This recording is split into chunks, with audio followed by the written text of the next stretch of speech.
Tema kita hari ini, Pak, yaitu Undang-Undang Harmonisasi Peraturan Perpajakan. Baik, langsung saja Pak, mungkin kita mulai dulu dengan penjelasan apa yang dimaksud tadi dengan tema kita Undang-Undang HPP. Harmonisasi Peraturan Perpajakan. Nah, itu mohon dijelaskan dulu Pak, terlebih dahulu ini silakan. Undang-Undang. Ya, terima kasih Bapak. Jadi ini Undang-Undang Harmonisasi Peraturan Perpajakan ini memang undang-undang yang baru ya Pak. Baru. Jadi baru Undang-Undang Nomor 7 baru Oktober tahun ini disahkan oleh pemerintah gitu. Ya, undang-undang ini yaitu merevisi Undang-Undang Ketentuan Umum Peraturan Perpajakan, Undang-Undang PPH, Undang-Undang PPN, dan ada tambahan terkait dengan program cukai. Jadi memang undang-undang ini memang undang-undang harmonisasi. Namanya harmonisasi berarti memang mengharmoniskan beberapa pasal yang harus dirubah. Oke. Gitu, Pak. Mungkin diantaranya Pak pasal apa aja? Jadi yang kelihatan mungkin di masyarakat yang sudah banyak didengar, dibahas di masyarakat, adanya nantinya NIK sebagai NPWP ya. Ini kan rame di masyarakat NIK, ya, nomor induk kependudukan nanti akan menjadi NPWP. Gitu. Oh gitu ya. Salah satunya itu. Yang kedua, di Undang-Undang PPH nanti adanya perubahan-perubahan tarif. Jadi ada perubahan-perubahan tarif di PPH dan PPN. Secara garis besar itu ada perubahan-perubahan di tarifnya Pak. Gitu. Oke. Ada keterangan nggak Pak? Ini mungkin ada banyak penjelasan mungkin ini di perubahan ini beberapa bab mungkin ya seperti apa itu? Ya, memang pada dasarnya undang-undang ini diharapkannya tujuannya yaitu pertama adanya asas keadilan. Jadi pengennya adanya asas keadilan dalam pengaturan undang-undang perpajakan. Yang kedua, kita ingin meningkatkan pertumbuhan dan mendukung percepatan pemulihan perekonomian. Oh gitu. Itu jadi undang-undang ini diharapkan nantinya bisa mendorong percepatan pertumbuhan perekonomian. Dan yang ketiga yaitu terkait dengan mengoptimalkan penerimaan negara. Jadi memang undang-undang ini kita pengen yaitu asas keadilan, pengen benar-benar masyarakat yang mampu ini mendukung dari sisi penerimaan perpajakan, berarti mensupport pembayaran pajak gitu, gitu ya. Dan nanti ada beberapa UMKM ada fasilitas yang akan diberikan, gitu, yang akan diberikan fasilitas-fasilitas yang akan diberikan di UMKM, yaitu ada batasannya Pak. Jadi kalau dulu UMKM ini hampir semuanya dikenakan pajak sebesar 0,5%. Nanti dengan undang-undang ini ada batasannya. Kalau masih di bawah 500 juta UMKM tidak dikenakan kena pajak PPH yang 0,5%. 500 juta penghasilan bersih atau? Ya 500 juta penghasilan kotor Pak. Penghasilan kotor. Iya, jadi aset maksudnya ya. Omset ya. Kalau yang sekarang itu kan semua omset dikenakan bagi UMKM dari pelaku usaha gitu. Tapi nanti ada batasannya, dengan undang-undang ini nanti ada batasannya. Jadi batasannya kalau sudah melebihi 500 juta baru dikenakan pajak 0,5%. 0,5%. Seperti undang-undang yang terdahulu Pak ya. Iya. Oke. Nah ini mungkin kapan Pak sudah mulai diberlakukan atau masih digodok ini atau seperti apa? Jadi undang-undang ini memang sudah berlaku ya Bapak. Oh sudah berlaku? Ya sudah berlaku mulai Oktober. Cuma memang ini sedikit berbeda ya dengan undang-undang yang lain. Jadi di dalam undang-undang ini ada pemberlakuan berbeda-beda. Jadi undang-undang untuk yang perubahan terkait dengan undang-undang PPH itu berlaku Januari 2022. Januari 2022 itu untuk yang PPH. Terus ada lagi perubahan terkait dengan PPN berlaku 1 April 2022. Terus ada perubahan undang-undang KUP itu mulai berlaku sekarang, mulai berlaku sejak undang-undang itu diundangkan, yaitu Oktober 2021. Nah, ada lagi program pengungkapan sukarela. Kalau dulu kita sering mendengar teks amnesti, nah ini ada lagi program namanya program pengungkapan sukarela. Sukarela. Ya, itu berlakunya hanya jangka waktunya sebentar nih, Bapak Ibu sekalian. Jadi harus dicermati. Mulai 1 Januari 2022 sampai dengan 30 Juni 2022. Jadi hanya 6 bulan. Oke. Dan ada pajak baru yaitu pajak karbon berlaku mulai 1 April 2022. Sedangkan untuk undang-undang cukai yang dirubah itu mulai diundangkan sudah berlaku. Itu Bapak Ibu. Oke. Nah, sebelum lanjut mungkin kita bisa jelaskan sedikit Pak, ini ada pengungkapan sukarela, ada pajak karbon juga. Kalau undang-undang cukai saya mungkin tahu sedikit ya. Ya, pajak sukarela Pak, ini Pak, bagaimana pengungkapan sukarela? Pak, mungkin silakan dibantu. Pak siapa tadi lupa saya. Pak Anwar, silakan Pak. Secara garis besar dulu, mungkin nanti secara rinci kita lanjutkan. Ya, mungkin secara garis besar ini pengungkapan sukarela kalau dulu tahun 2016-2017 itu ada teks amnesti. Nah, ini ada namanya program pengungkapan sukarela. Hampir sama dengan teks amnesti, Pak. Cuma ini ada 2 kebijakan nantinya. Kebijakan untuk wajib pajak yang dulu ikut teks amnesti tapi belum seluruhnya. Jadi ini masih nyimpen nih hartanya, belum mengungkapkan. Ya, nggak semua dikasih tahu nih. Ya, belum jujur sepenuhnya lah. Sekarang dikasih kesempatan. Jadi dikasih kesempatan untuk mengungkapkan lagi yang dulu mungkin belum diungkapkan. Nah, yang kedua untuk wajib pajak orang pribadi yang tahun 2016 sampai tahun 2020 kemarin masih melaporkan belum sesuai. Nah, itu silakan untuk mengungkapkan pelaporan pajak yang sesuai yang sebenarnya dengan mengungkapkan hartanya. Nah, makanya di program pengungkapan sukarela ini ada 2 kebijakan. Untuk yang dulu ikut TA dan yang kedua untuk wajib pajak orang pribadi yang tidak ikut TA dan ingin mengikuti program pengungkapan sukarela. Oke. Nanti kalau diungkapkan sukarela ini tentu akan ada fakta-fakta baru Pak. Ini mungkin ada sanksi atau gimana nanti Pak? Jadi malah sebenarnya dengan ikut pengungkapan sukarela ini menghindarkan dari tarif yang lebih besar.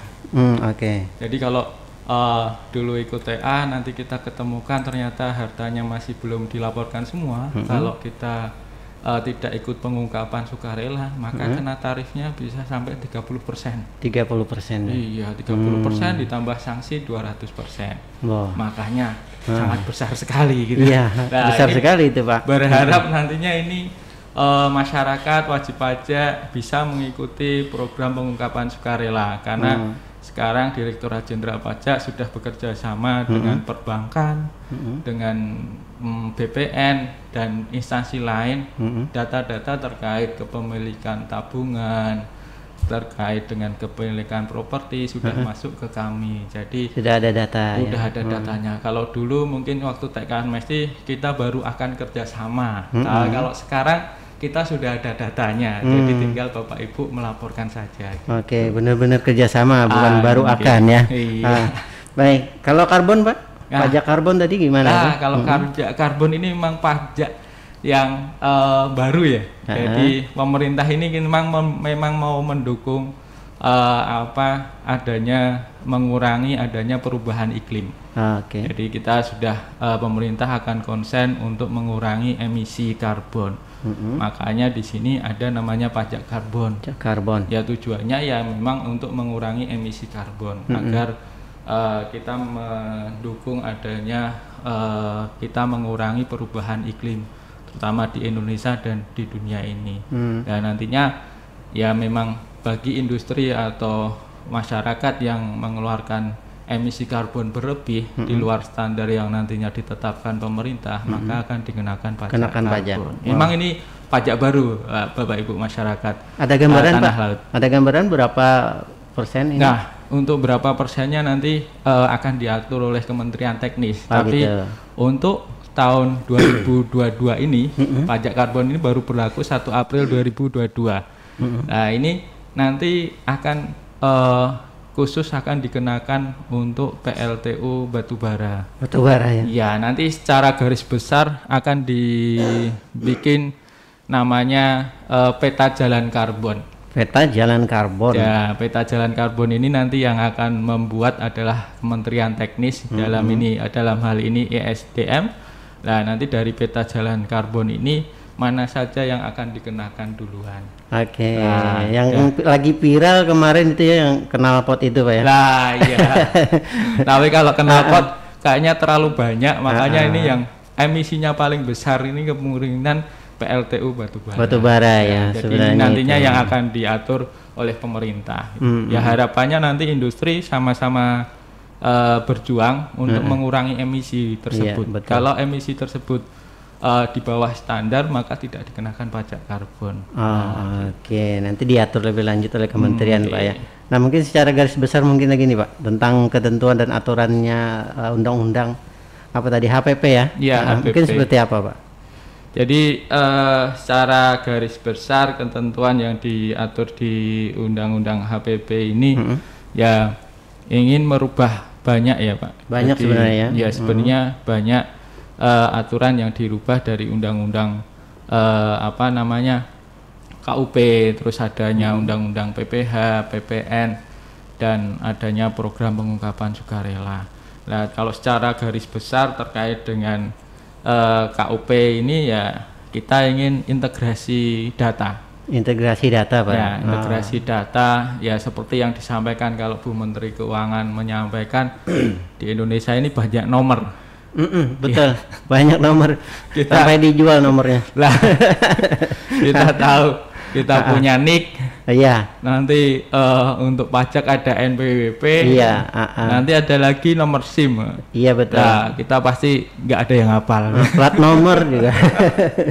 Jadi beda-beda lah ini. Jadi rencananya nanti akan disatukan gitu ya, Pak ya. Jadi diintegrasikan antara NIK sebagai NPWP orang pribadi. Nah, ini nantinya ya ini untuk mempermudah wajib pajak orang pribadi melaksanakan pemenuhan hak dan kewajiban perpajakannya. Betul.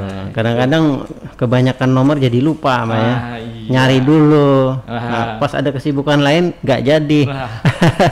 Tunda lagi akhirnya. Kadang-kadang kita lupa yang mana yang nomornya. Betul.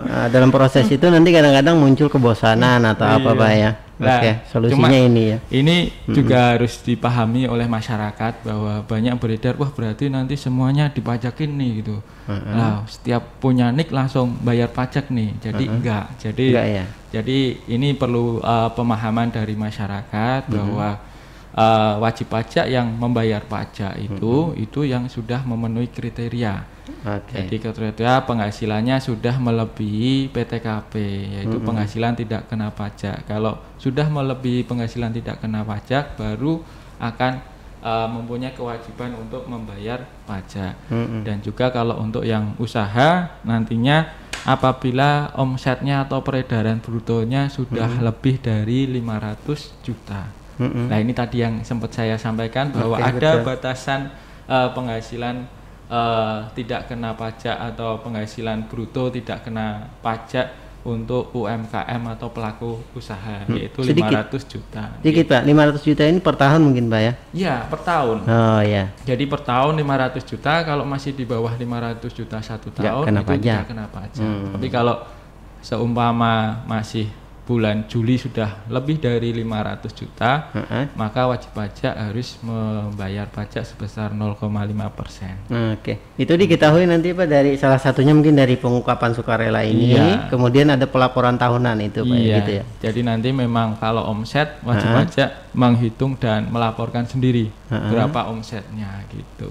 Oke, nah jadi beda ini rekan dengar ya, mungkin nanti dijelaskan lagi Pak Aprianto ya, mengenai bayar pajak dan lapor pajak. Iya. Nah, mungkin bisa dijelaskan sedikit Pak ini mungkin ya, Pak Muhammad Anwar, silakan Pak. Oke, dalam ini setiap wajib pajak kan bingung nih biasanya kalau saya ini lebih berfokus ke orang pribadi dulu. Misalkan kalau misalkan orang pribadi dia swasta, kebanyakan kan orang ini udah dipotong berarti udah dilaporkan oleh perusahaan, tapi ini salah. Jadi kalau kita sebagai swasta dan kita udah dipotong oleh perusahaan, itu wajib lapor. Wajib lapor. Iya. Dan untuk SPT tahunan PPh orang pribadi sendiri dilaporkan maksimal akhir Maret di tahun berikutnya. Maret tahun berikutnya. Iya, jadi kalau misalkan ini tahun 2021 nanti dilaporkannya maksimal akhir 31 Maret 2022. Ya, kalau ini udah telat Pak ya, berarti Desember ini ya. Ini kan untuk tahun 2021 kan untuk tahun pajaknya 2021 nih. belum berarti ya. Jadi dilaporkannya nanti di tahun depannya. Siap. Itu kalau untuk yang swasta. Jadi dipotong sama dilapor. Iya. Jadi potong sendiri, lapor sendiri. Kalau untuk usaha, usaha kalau misalkan tadi di omsetnya 4,8 kan pakai PPh final ya. Nah tadi wajib bayar itu 0,5%. Dan nanti itu prosedurnya menggunakan dari omset ya, tadi 0,5% dari omset. Untuk pembayarannya sendiri buat kode billing terlebih dahulu, lalu baru dibayarkan ke kantor pos atau bank persepsi. Itu untuk pembayaran. Untuk pelaporannya sendiri sama nanti dilaporkannya di tahun berikutnya, Maret tahun berikutnya. Nah kalau lapor bisa lewat internet? Iya bisa. Nanti bisa pakai layanan namanya e-filing. E-filing ya. Bisa langsung ke kantornya. Bisa langsung ke kantornya atau gitu. aktivasi e-fin atau juga bisa menghubungi konsultasi kami, WA konsultasi kami. Nanti kami share di akhir acara ya Pak ya. Atau nanti boleh dicatat sekarang di 0821 5787 8107 itu untuk WA konsultasi maupun permohonan e-fin. Nah untuk yang billingnya tadi, jadi sebelum melaporkan kan bikin billing biasanya bisa melalui WA kami di 0812 5806 6401.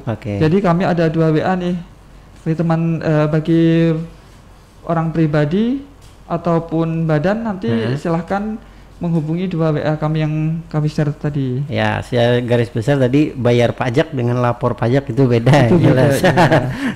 Baik, lanjut Pak. Mungkin tadi kita kepotong ini mengenai penjelasan, ada sanksinya juga ternyata, mungkin bisa dijelaskan Pak.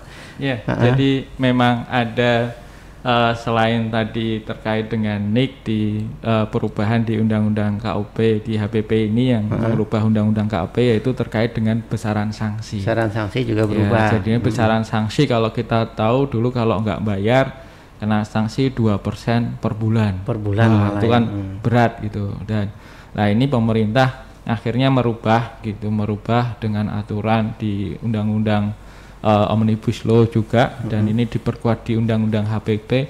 Ya, untuk sanksi itu mengikuti bunga acuan, jadi bunga suku bank.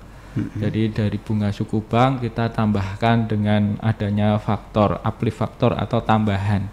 Nah, kisarannya nanti ada tiap bulan ada dikeluarkan oleh Kementerian Keuangan untuk besaran sanksi. Nah, kalau selama ini ya sekitar 0,94 sampai 0,99 lah. Jadi masih di bawah 1%.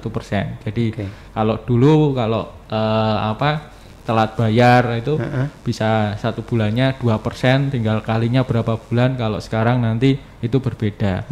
Terus juga ada perubahan sanksi untuk pada saat pemeriksaan. Jadi kalau pemeriksaan dulu kalau kurang bayar itu 50%. Nah, ini itu pakai suku bunga acuan. Nah, untuk yang dipotong tetapi tidak store dan PPN dibayar PPN kurang store ini dulunya 100%.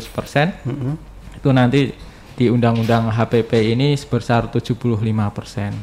Nah, ini ada penurunan. Jadi ini diharapkan masyarakat lebih patuh lah. Kita lebih asasnya memang keadilan. Jadi memang biar wajib pajak juga lebih adil dengan sanksi bunga yang tidak terlalu besar gitu. Nah, ada juga terkait dengan waktu wajib pajak melakukan upaya hukum. Ada upaya hukum wajib pajak apabila ada keberatan atau adanya beda penafsiran antara wajib pajak dengan petugas pajak. Itu adalah ada upaya hukum berupa keberatan. Ada upaya, boleh maksudnya gitu boleh Pak? Jadi boleh wajib pajak keberatan atas pajak yang telah ditetapkan oleh petugas pajak. Nah, upaya hukumnya itu ada bisa keberatan, ada banding, ada peninjauan kembali. Lah, kalau dulu keberatan, kalau kita keberatan dan wajib pajak kalah, sanksinya itu 50%. Nah, sangat besar. Kalau kalah ya? Iya, kalau kalah udah bayar ditambah sanksi 50% lagi gitu. Kalau dibanding sama PK sanksinya bisa 100%. Jadi udah bayar pokoknya ditambah sanksi lagi 100%. Nah, akhirnya wajib pajak kadang-kadang berpikir kalau mau melakukan upaya hukum. Betul sekali. Nah, ini di Undang-Undang HPP ini kita juga ingin adanya keadilan. Jadi biar wajib pajak bisa berani melakukan upaya hukum ini dengan tarif yang dikurangi dari dulunya kalau keberatan 50 jadi 30.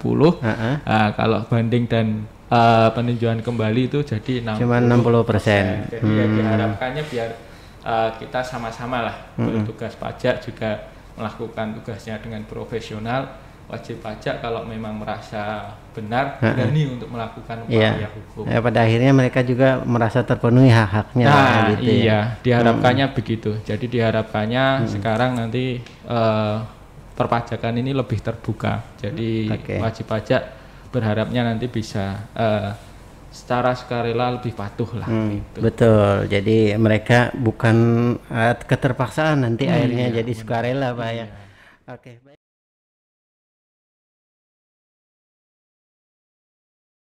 Pak Prianto lagi nih, mungkin kita tadi masih ketinggalan mengenai undang-undang PPH tadi Pak ya. Ada satu lagi mengenai kuasa wajib pajak ini Pak sepertinya ya. Jadi ada perubahan di ketentuan umum dan tata cara perpajakan di Undang-Undang KUP terkait dengan kuasa wajib pajak. Jadi di Undang-Undang HPP ini ingin memberikan keadilan dan kepastian hukum. Jadi kuasa wajib pajak dapat dilakukan oleh siapapun. Oleh siapa saja. Nah, kalau dulu mungkin kalau kita mau ada kuasa wajib pajak biasanya harus konsultan gitu. Nah ini boleh siapapun, tapi sepanjang memenuhi persyaratan kompetensi. Jadi yang penting yang mewakili atau menjadi kuasa itu menguasai perpajakan. Biasanya kalau menguasai perpajakan ini diidentifikasikan mempunyai sertifikat gitu, sertifikat brevet gitu, A, B atau yang lain. Keahlian gitu. Ya, keahlian terkait dengan perpajakan. Nah, selain itu bisa juga tidak mempunyai keahlian, tapi merupakan keluarga. Jadi keluarga dari wajib pajak, bisa suami, istri, atau anaknya. Yang penting adalah keluarga sedarah semenda 2 derajat. Nah, ini bisa untuk mewakili wajib pajak. Ya, mewakili dalam hal apa ini? Nah, ini mewakili dalam melakukan kewajiban-kewajiban perpajakannya. Bisa mewakili dalam hal pelaporan, bisa juga mewakili dalam proses pengawasan atau proses pemeriksaan, itu bisa mewakili. Kalau pemeriksaan itu kan wajib pajaknya harus datang. Harus orangnya sendiri. Nah, ini ada dikuasakan kalau memang wajib pajaknya tidak bisa memberikan kuasa. Nah, kuasa ini bisa aja keluarganya boleh kalau sekarang. Oh gitu. Di Undang-Undang HPP ini lebih memperjelas dan mempermudah. Dari memberikan kepastian hukum lah gitu. Jadi yang boleh menjadi kuasa wajib pajak itu siapa saja gitu. Sepanjang tadi memenuhi persyaratan atau mungkin keluarga. Baik. Cukup jelas Pak, karena kalau dulu ada namanya surat kuasa, itu harus pakai surat kuasa enggak itu Pak sekarang Pak ini Pak? Kalau ini tetap menggunakan surat kuasa, cuma siapa saja yang menjadi kuasanya ini boleh siapapun ya, dengan syarat tadi mempunyai kompetensi perpajakan atau enggak. Kalau tidak mempunyai kompetensi perpajakan sepanjang beliaunya keluarga dari wajib pajak itu diperbolehkan. Gitu. Ya, tapi tentu tadi dengan adanya surat kuasa juga Pak ya. Karena itu hitam putihnya Pak ya. Iya, jadi jangan sampai nanti ada saling gugat menggugat. Betul. Baik, kita lanjut lagi Pak. Mungkin ini ada pertanyaan lagi, bagaimana dengan pajak penghasilan PPH tadi katanya beda ya. Oh iya, tadi ada perubahan tadi terkait Undang-Undang KUP ini ada terkait dengan Undang-Undang PPH. Ya, Undang-Undang PPH ini yang berubah ini sangat fundamental, itu tarif Pak. Tarifnya. Iya, tarifnya itu berubah. Jadi tarif pajak untuk pajak penghasilan orang pribadi ini ada perubahan. Jadi ada perubahan lapisan terkait dengan lapisan tarifnya. Nah, ini semata-mata ingin memberikan keadilan. Jadi memberikan keadilan, ada muncul lapisan tarif baru. Kalau dulu tarif itu cuma sampai lapisan 1 sampai 4, ini ada lapisan tarif lapisan 5 dengan tarif sebesar 35%. Nah, kalau dulu tarif paling tinggi 30%, ini sekarang 35% untuk wajib pajak orang pribadi yang penghasilannya lebih dari 5 miliar. 5 miliar. Iya.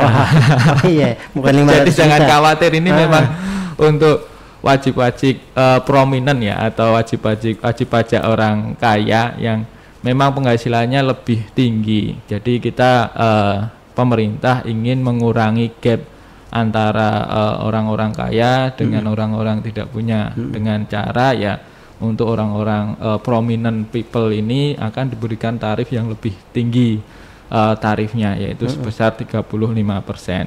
Dan juga ada perubahan di lapisan tarif 1. Ini lapisan tarif paling rendah ini dilakukan perubahan. Nah, ini keberpihakan pemerintah untuk kalangan ke bawah, rakyat kecil ya. Iya, untuk rakyat kecil. Kalau dulu rentannya 0 sampai 50 juta, sekarang 0 sampai 60 juta. Tarifnya 5%. Jadi kalau dulu sampai 50 juta pertama tarifnya 5%, kalau sekarang sampai 60 juta tarifnya masih 5%. Berubah kalau sudah penghasilan penghasilan kena pajaknya sudah lebih dari 60%, itu baru akan kena tarif lapisan kedua. Nah, itu yang pertama terkait dengan perubahan tarif orang pribadi. Nah, ini yang semata-mata untuk mencerminkan keadilan. Jadi kita ingin yang kaya, yang uangnya banyak, bayarnya lebih.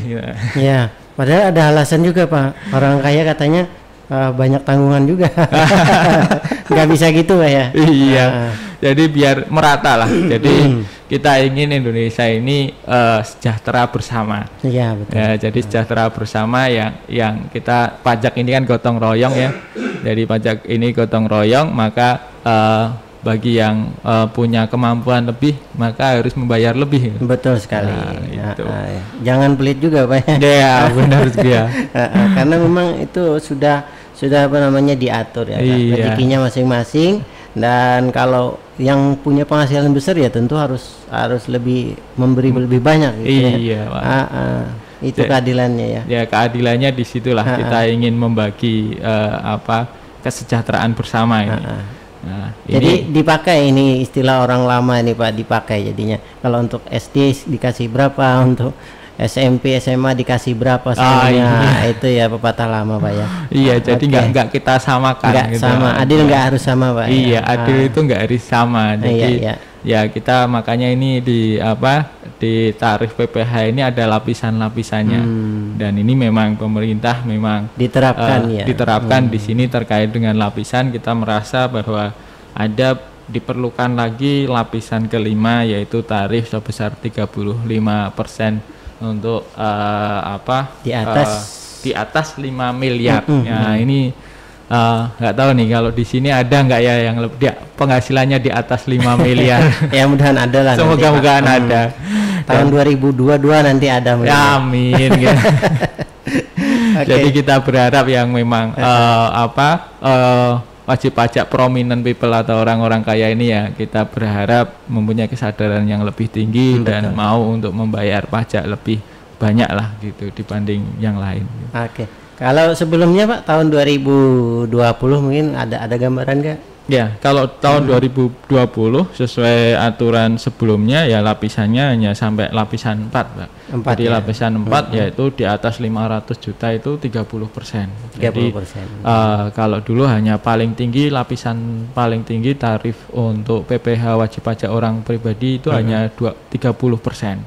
Nah, ini yang baru di Undang-Undang HPP ini yang dirubah lapisan paling tinggi jadi 35%. Oke, lanjut Pak. Nah, ini terkait dengan orang pribadi lah. Untuk badan ada tarif PPh badan, ini tarifnya nanti di Undang-Undang HPP ini sebesar 22% gitu. Memang di di Undang-Undang PPh di Omnibus Law itu sebenarnya tahun 2022 itu harusnya tarif PPh badan itu turun menjadi 20%. Namun pemerintah setelah melakukan kajian dengan mempertimbangkan rata-rata pajak di global, rata-rata pajak di Asia Tenggara, itu rata-rata perpajakan untuk PPh badan itu sebesar 22%. Makanya dengan undang-undang HPP ini pemerintah tetap akan menggunakan tarif 22%. Tidak ada perubahan berarti. Jadi tidak ada perubahan. Jadi ini di undang-undang HPP ini menganulir di undang-undang Omnibus Law terkait dengan tarif PPh badan yang seharusnya tahun 2022 ini sudah 20%, tapi kita masih 22%. Oh, oke. Cuma untuk di undang-undang HPP ini nanti masih ada ketentuan terkait dengan fasilitas wajib pajak badan yang omsetnya masih di bawah 4,8 miliar. Jadi 4,8 miliar wajib pajak badan, dan omset keseluruhan setahun itu masih di bawah 50 miliar, itu mempunyai fasilitas pengurangan tarif sebesar 50%. Nah, itu di pasal 31E. Lah tarifnya nanti sekitar berarti 11% untuk wajib pajak badan yang omsetnya masih di bawah 4,8 miliar. Jadi tarifnya lebih rendah, jadi 11%. Nah, kenapa nggak disamakan ini jadi 5 miliar kemarin, Bang? Tanggung nih. Jadi memang itu berlaku ya, kita membedakan membedakan badan ini, dan pribadi tadi. Badan dan pribadi, dan ini membedakan yang UMKM yang dengan yang tidak, itu batasannya 4,8 miliar. Dan itu sudah berlaku untuk yang menggunakan tarif UMKM pun 4,8 miliar. Jadi batasan itu yang sudah disepakati untuk menentukan wajib pajak dapat fasilitas itu atau tidak. Baik, kita ke PPN lagi, Pak. Mungkin tadi cuma PPh ya. Ada istilah PPN-nya juga nih. Bagaimana dengan segi PPN-nya, Pak? Kalau dari segi PPN memang kemarin ada beberapa yang rame ya. Wah, sembako kena pajak nih. Kena pajak juga. Wah, iya kan, itu rame. Terus jasa pendidikan, jasa kesehatan kena pajak. Wah, di masyarakat itu menjadi pembicaraan atau jadi viral lah gitu. Ya, memang di di undang-undang HPP ini nantinya akan diatur pengecualian objek PPN dan fasilitas PPN. Jadi pada dasarnya untuk sembako ini tidak semua sembako dikenakan PPN. Tidak. Jadi memang kita ingin ya sekali lagi ingin ada asas-asas keadilan dan tepat sasaran, bahwa ternyata sembako ini bermacam-macam. Beras ini kalau di masyarakat di pasar mungkin 11.000, 12.000, tapi ternyata ada beras yang dikonsumsi di hotel, untuk resto atau untuk warga negara asing. Itu harga berasnya sangat tinggi. Betul. Nah, akhirnya pemerintah untuk beras-beras premium atau sembako yang premium, daging premium juga, itu akan harga-harga yang premium itu akan dikenakan pajak PPN. Jadi tidak semua sembako akan dikenakan PPN. Nah, ini nanti diatur di aturan pelaksanaannya dari undang-undang HPP ini. Termasuk juga jasa kesehatan dan jasa pendidikan. Ternyata jasa pendidikan ini bermacam-macam. Jadi jasa pendidikan juga ada yang tarifnya tinggi dan memang itu jadi komersil. Itu yang nantinya akan dikenakan. Jadi kalau yang pendidikan SD, SMP, SMA gitu, ya itu tidak akan dikenakan gitu. Tapi untuk pendidikan khusus dengan tarif yang komersil itu yang nantinya akan dikenakan. Berarti nanti ini tergantung daripada mutu dan kualitas, begitu, Pak? Iya, jadi nanti ada aturan pelaksanaannya lagi terkait mana jasa-jasa, mana yang dibebaskan PPN, mana yang akan dipungut PPN-nya. Berarti gitu. Belum digodok, Pak, ketentuannya? Ketentuannya ini sedang nanti kita tunggu di aturan pelaksananya, karena memang di perubahan Undang-Undang PPN ini berlaku 1 April. 1 April ya. Oh ini belum berarti ya. Jadi nanti 1 April 2022 terkait dengan perubahan di Undang-Undang HPP terkait dengan PPN ini akan berlaku. Nah, yang paling kelihatan berlaku yaitu nanti tarif PPN. Kalau masyarakat yang sudah tahu PPN biasanya kalau tarifnya berapa? 10%. 10%. Iya. Nanti ini mulai 1 April 2022 tarif PPN akan berubah menjadi 11%. 11%. Iya, ini yang kelihatan sekali akan berubah di masyarakat ya. Kalau kita biasa membeli ada stroke, ada PPN 10% gitu lah. Nanti PPN-nya berubah menjadi 11% dan akan ada perubahan lagi nanti paling lambat 1 Januari 2025 sebesar 12% gitu.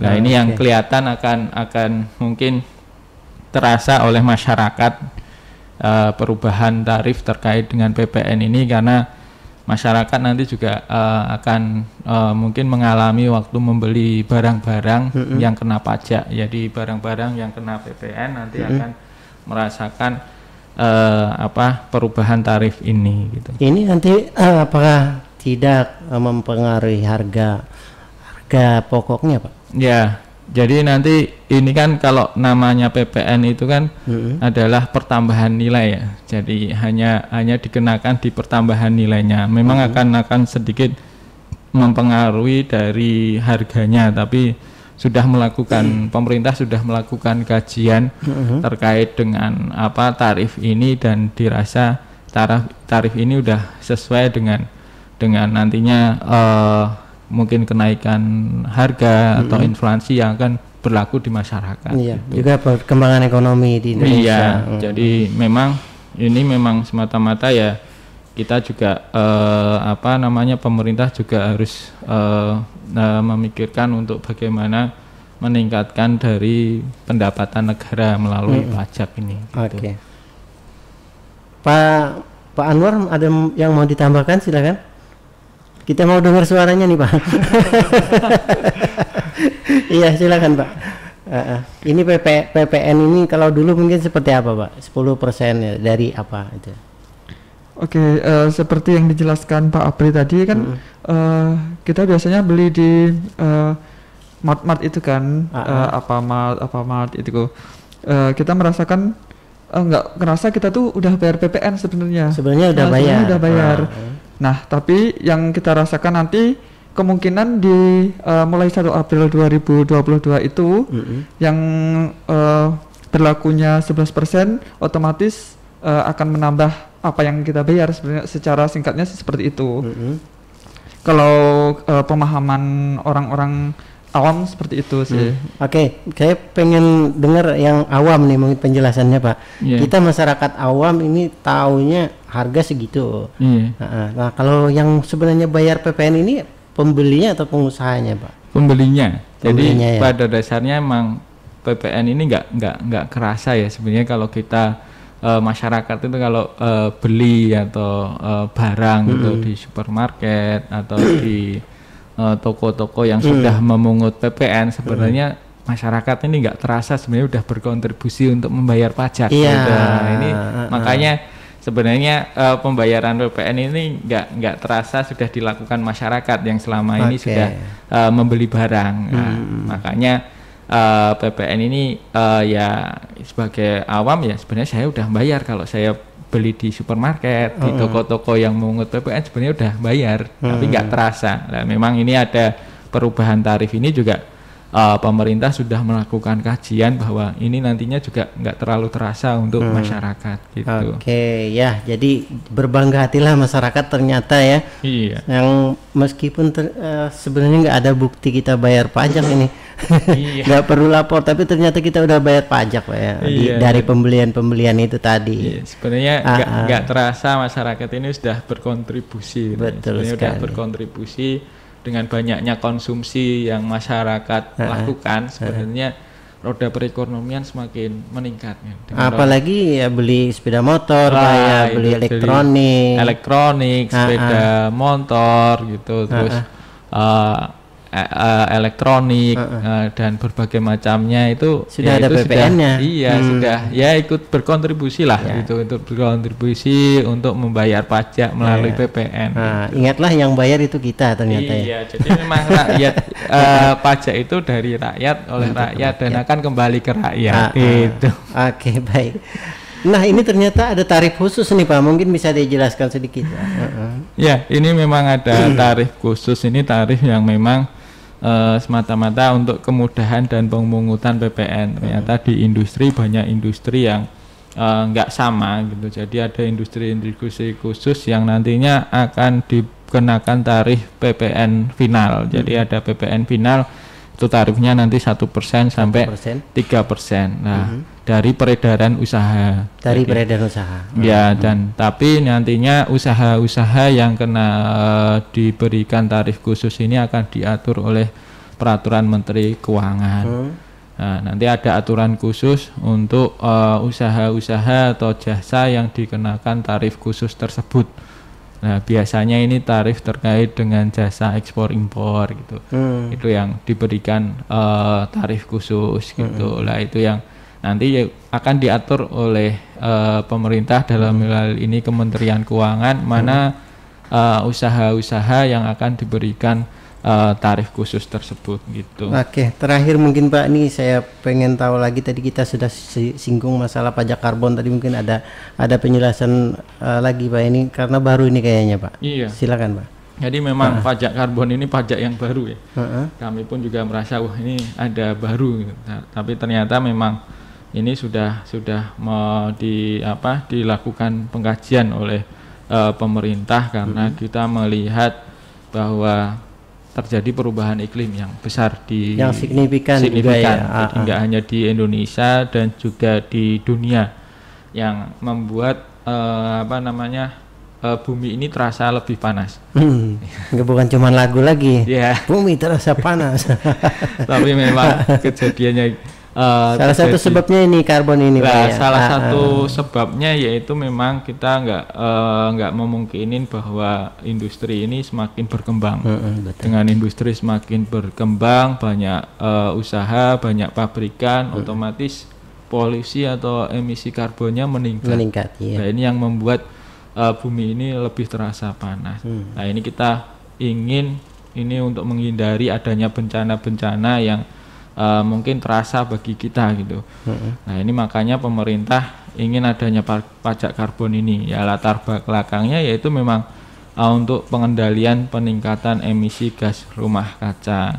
Dan ini adanya komitmen pemerintah Indonesia untuk mengurangi emisi gas rumah kaca sebanyak 29%. Jadi pada tahun 2030 kita pemerintah Indonesia ingin mengurangi emisi gas rumah kaca sebesar sebanyak 29%. Nah, juga ini kita ingin memitigasi resiko dari perubahan iklim ini. Karena kalau negara kita terkena bencana, ternyata dampaknya untuk kita cukup besar dalam hal untuk membiayai proses bencana tersebut. Nah, ini kan kita ternyata biayanya juga besar gitu, dan makanya kita ingin adanya pajak karbon ini, ya ini untuk kita mitigasi perubahan iklim ini. Dan juga mengubah perilaku pelaku usaha. Jadi nantinya kita berharap nggak hanya pemerintah, tapi pelaku juga usaha juga konsen untuk mengurangi polusi atau emisi karbonnya. Ya, karena untuk dilarang mungkin agak susah Pak ya. Iya, kalau dilarang pasti akan susah karena tetap industri akan harus jalan. Harus berkembang juga. Tapi bagaimana industri ini dibuat yang ramah lingkungan kalau sekarang. Kalau sekarang istilahnya go green gitu. Go green, ya betul. Jadi inginnya go green gitu. Tarifnya Pak mungkin Pak, silakan. Ya, jadi nanti pajak karbon ini akan dikenakan atas pembelian barang yang mengandung karbon atau aktivitas yang menghasilkan emisi karbon. Nah, terkait dengan pajak karbon ini nanti di undang-undang ini diamanatkan adanya kementerian terkait membuat peta jalan pajak karbon atau peta jalan pasar karbon. Jadi nggak hanya pajak karbon, tapi nanti juga ada pasarnya, pasar karbon. Bisa dijual juga, Wah, Pak? iya, nanti ada mekanisme jual beli emisi karbon. Jadi untuk usaha yang bisa menekan emisi karbonnya, nanti bisa menjualnya kepada pelaku usaha yang menghasilkan emisi karbon berlebih. Nah, nanti akan adanya, makanya nanti akan tercipta namanya pasar karbon. Nah, bagi nanti kalau sudah melebihi batas, baru akan dikenakan pajak karbon. Sistem pengendaliannya. Ya, sistem pengendalian ini. Nah, untuk tarif pajak karbonnya ini yaitu Rp30 per kilogram karbon dioksida ekuivalen. Jadi tarifnya sudah ditentukan oleh kementerian terkait, ditetapkan sebesar Rp30 per kilogram karbon ekuivalen CO2 ini. Iya, ya ini perlu pengkajian lagi nih untuk menimbangnya. Karena asap karbon ini kan bisa menguap gitu, Pak ya. Oke, baik, terakhir Pak, mungkin ada himbauan atau dari Pak Anwar mungkin ada yang perlu disampaikan juga, silakan terakhir. Pak Anwar dulu deh. Oke, baik. Secara umum Undang-Undang HPP ini merupakan undang-undang yang baru dan nantinya banyak tadi yang udah kita bahas, mulai dari PPH, PPN, KUP, pengungkapan sukarela, dan ada juga pajak karbon yang baru. Nah, diharapkan bagi wajib pajak sering nih mendengarkan sosialisasi ataupun juga mengikuti sosial media dari DJP maupun instansi vertikal di bawahnya agar lebih update lagi tentang peraturan terutama Undang-Undang HPP ini. Karena beberapa undang-undang yang di dalamnya ini udah berlaku awal tahun 2022. Oke. Januari, Pak ya? Iya, untuk PPH Januari dan cukai juga per Oktober 2021. Sementara yang lainnya 1 April untuk PPN dan pajak karbon. Oke. Silakan Pak. Terakhir mungkin Pak. Ya. Terima kasih pada Bapak Ibu pendengar radio Tuntung Pandang FM 102.3. Ya, ini kita telah memberikan sosialisasi terkait dengan Undang-Undang HPP ini. Jadi kami harap dengan adanya sosialisasi Undang HPP ini bisa memberikan manfaat ke masyarakat, bisa memberikan gambaran perubahan undang-undang ini terkait dengan undang-undang perubahan undang-undang KUP, undang-undang pajak penghasilan, undang-undang PPN, dan adanya program pengungkapan sukarela. Di samping itu adanya perubahan, adanya pajak baru yaitu pajak karbon. Nah, kami harap masyarakat bisa berkontribusi dan memberikan sumbangsih bagi negara dengan melakukan pembayaran pajak tentunya, karena pajak kita ini ya dari rakyat, oleh rakyat, dan nanti penggunaannya akan kembali untuk rakyat. Jadi, jangan takut Pak, tadi ditegaskan untuk biaya karbon knalpot tadi Pak. Ditegaskan gitu mungkin. Jadi untuk supaya jangan resah ini. Jangan resah, karena untuk pajak karbon ini nanti yang diatur baru di 1 April 2022 untuk PLTU batubara. Jadi batubara, untuk masyarakat jangan khawatir tentang adanya isu-isu mungkin yang belum tentu kebenarannya. Silakan dikonsultasikan ke kami di KP2KP Pleheri atau nanti di IG kami ada informasi-informasi terkait dengan perubahan-perubahan aturan perpajakan gitu Pak. Oke, baik. Nah, untuk asap karbon knalpot jangan khawatir Pak ya. Tapi kalau beli knalpotnya sudah pasti dapat PPN-nya nanti. Untuk knalpotnya.